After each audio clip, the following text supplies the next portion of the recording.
Previously, on QuickBooks 2-Minute Tips from Nerd Enterprises Incorporated, we saw how to create and set up our item infrastructure for the situation where we have inventory that's going to be fixed up before it's sold, where there's going to be repairs involved.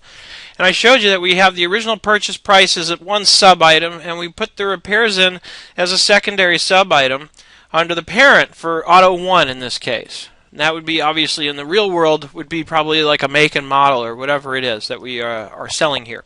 So that I have this, and now the problem, though, is when I invoice for this, I don't want to have to invoice for the original purchase plus the repairs and show that to the customer.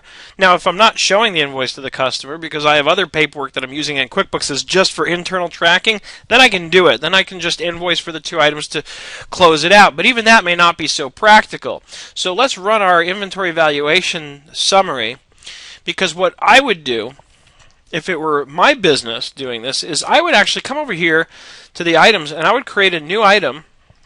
We're going to go to item and new, and we're going to create an inventory assembly item. We're going to basically close out the product to a finished good. So we're going to go to inventory assembly, and we'll just call this Auto 1 RFS, standing for ready for sale.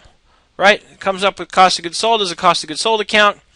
And we go to put that into sales as the income account.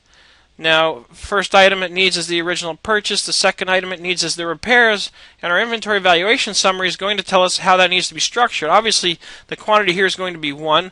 But here I've got 2 repairs on the books. So I need to include both of those when I create this item.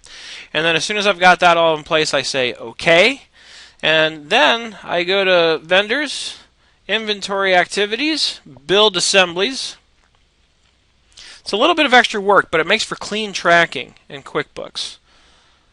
And QuickBooks is running nice and slow for me. So we build the assemblies, assuming I just want to build one of these. That's all I have on hand to do. I choose Build and Close. And now what happens is everything gets transferred over, the cost gets transferred over to the Auto 1 RFS, and now I can invoice for that. And when I invoice for an item in QuickBooks, it doesn't show the item.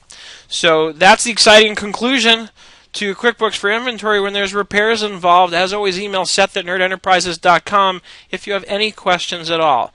And beyond that, as always, I look forward to seeing you on the web.